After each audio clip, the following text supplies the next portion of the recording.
Shalom saudara-saudara yang dikasihi Tuhan. Bertemu kembali dalam renungan harian Covenant City Church. Saudara, hari ini kita akan merenungkan satu anugerah Tuhan bagi seluruh orang percaya, yaitu anugerah memanggil kita untuk bertobat dari setiap dosa-dosa kita. Saudara, di dalam kehidupan orang Kristen sendiri, pertobatan itu ada dua macam. Yang pertama, bertobat saat kita pertama kali menerima Kristus sebagai Tuhan dan Juru Selamat kita, saat kita dibenarkan melalui iman oleh karena kasih karunia Tuhan dan di dalam Tuhan Yesus Kristus semata. Dan ini adalah pertobatan yang membawa kita untuk bersekutu kembali dengan Bapa. Dan pertobatan yang kedua adalah pertobatan yang terjadi dalam kehidupan orang percaya, pertobatan atas segala dosa-dosa kita. Martin Luther sendiri berkata di dalam poin pertama dari 95 tesisnya, ia berkata bahwa pertobatan adalah keseluruhan kehidupan orang percaya. Dan hari ini kita akan melihat satu bagian dari firman Tuhan dari 1 Yohanes pasal yang pertama, ayat 8 sampai ke 10. Untuk kita melihat lagi panggilan Tuhan untuk kita bertobat. 1 Yohanes pasal pertama ayat 8 sampai 10. Dan inilah firman Tuhan. Jika kita berkata bahwa kita tidak berdosa, maka kita menipu diri kita sendiri dan kebenaran tidak ada di dalam kita. Jika kita mengaku dosa kita, maka Ia adalah setia dan adil, sehingga Ia akan mengampuni segala dosa kita dan menyucikan kita dari segala kejahatan. Jika kita berkata bahwa kita tidak ada berbuat dosa, maka kita membuat Dia menjadi pendusta dan firman-Nya tidak ada di dalam kita. Demikianlah firman Tuhan. Saudara, dosa ada di dalam setiap kehidupan kita di dalam dunia ini. Ini adalah bagian dari kedagingan kita.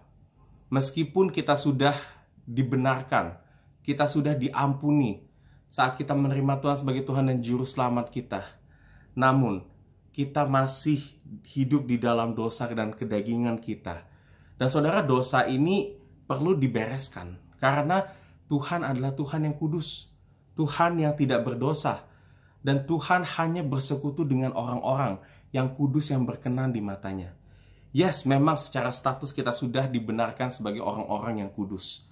Akan tetapi, secara aktual, kehidupan kita harus juga dibenarkan agar kehidupan kita pun juga sepadan dengan status kita sebagai orang-orang yang kudus. Dan oleh karena itulah, selama kita berada di dalam dunia ini, Tuhan akan terus memimpin kita di dalam rohnya yang kudus untuk kita berpaling dari dosa-dosa kita, untuk kita semakin bertumbuh, semakin benci dosa, dan semakin serupa dengan gambar dan rupa Allah. Dan inilah mengapa Tuhan membawa kita ke dalam pertobatan. Dan di renungan yang baru saja kita lihat, ini kita melihat satu hal yang terjadi saat kita masuk ke dalam pertobatan kita. Yang pertama di ayat 8 di situ, dikatakan jika kita berkata kita tidak berdosa, maka kita menipu diri kita sendiri dan kebenaran tidak ada di dalam kita. Saudara, seringkali kita itu tidak suka mengakui kalau diri kita itu orang yang berdosa. Kita tidak suka, saudara-saudara, bahkan untuk melihat keberdosaan kita. Tetapi dikatakan di situ, kalau kita mengakui bahwa kita tidak berdosa, maka kebenaran tidak ada di dalam kita. Saudara, salah satu fungsi kebenaran yang Tuhan nyatakan kepada kita itu adalah untuk menyatakan dosa-dosa di dalam kehidupan kita. Firman Tuhan yang kita terima saat ini, kebenaran yang kita terima, akan membawa kita untuk mengenal Tuhan lebih lagi. Dan firman Tuhan akan membawa kita untuk mengenal Tuhan lebih lagi dengan cara Ia akan menyatakan siapa diri kita di hadapannya.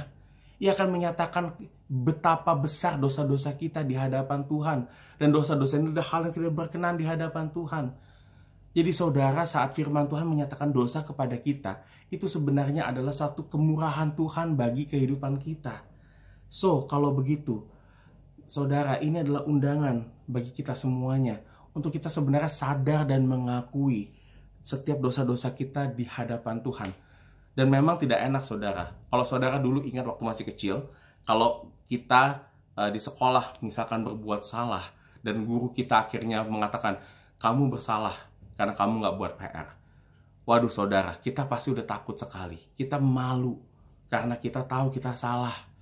Kita takut menanggung hukuman dari setiap kesalahan kita. Nah saudara, I get it. Saya mengerti. Mengakui dosa itu bukan hal yang mudah, hal yang gampang. Karena dosa membuat kita malu. Dosa membuat kita takut akan konsekuensi dari dosa tersebut. Dan yes, dosa memiliki konsekuensi. Tuhan tidak membiarkan dosa begitu saja. Tuhan mendatangkan murka atas dosa, dan itu adalah hukuman maut.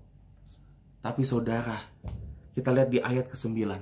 Ini adalah satu berita yang membuat kita confident, membuat kita percaya untuk kita mengaku dosa kita. Dikatakan, jika kita mengaku dosa kita, maka Ia atau Tuhan adalah setia dan adil, sehingga Ia akan mengampuni segala dosa kita dan menyucikan kita dari segala kejahatan.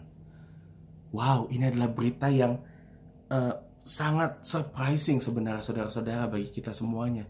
Karena dikatakan Tuhan bukan menghukum kita, tapi Dia akan mengampuni dosa-dosa kita. Apakah dengan begitu Tuhan nggak konsisten? Bukan begitu saudara. Tuhan mengampuni dosa-dosa kita. Karena setiap pelanggaran dosa kita itu sudah ditanggung oleh Dia sendiri. Dan tepatnya ditanggung oleh anak yang tunggal Tuhan Yesus Kristus. Dosa-dosa kita semuanya ini telah dibersihkan saat Tuhan Yesus menanggung dosa kita di atas kayu salib dan darahnya menyucikan diri kita. Oleh karena itu dikatakan Tuhan adalah setia dan adil. Artinya apa? Tuhan terus melihat dan mengingat akan karyanya itu yang telah menghapus dosa-dosa kita. Ia setia dan adil. Karena saat Ia menghapus dosa-dosa kita, Tuhan pun juga menyatakan bahwa diri kita telah benar di hadapannya. Tuhan adalah setia dan adil karena Tuhan sendiri telah menyelimuti kita dengan kebenaran diri-Nya. Tuhan yang berdiri menjadi perantara kita. Sehingga waktu kita datang kepada Bapa mengakui dosa-dosa kita, Tuhan tidak lagi melihat kita sebagaimana diri kita yang berdosa ini, tapi di situ Tuhan melihat anaknya Tuhan Yesus Kristus yang membenarkan kita. Dan oleh karena itu saudara, Tuhan mengampuni kita dan Ia menyucikan kita senantiasa. Dan saudara, jangan bebal. Jangan menjadi orang-orang yang merasa kita tidak perlu bertobat, merasa kita sudah fine-fine aja. Dosa kita tidak dapat kita selesaikan dengan amal baik kita. Dosa kita tidak dapat kita selesaikan dengan kita pay it back dengan perbuatan baik kita semata, saudara-saudara. Hanya Kristus sajalah yang sanggup menghapuskan dosa kita. Dan oleh karena itu, bagi kita semuanya yang telah menerima Kristus, yang telah menerima pengampunan dosa ini adalah satu kesempatan, ini adalah satu panggilan. Mari saudara, jika saudara mengakui, menyadari dosa-dosa saudara, hari ini juga datang kembali kepada Bapa.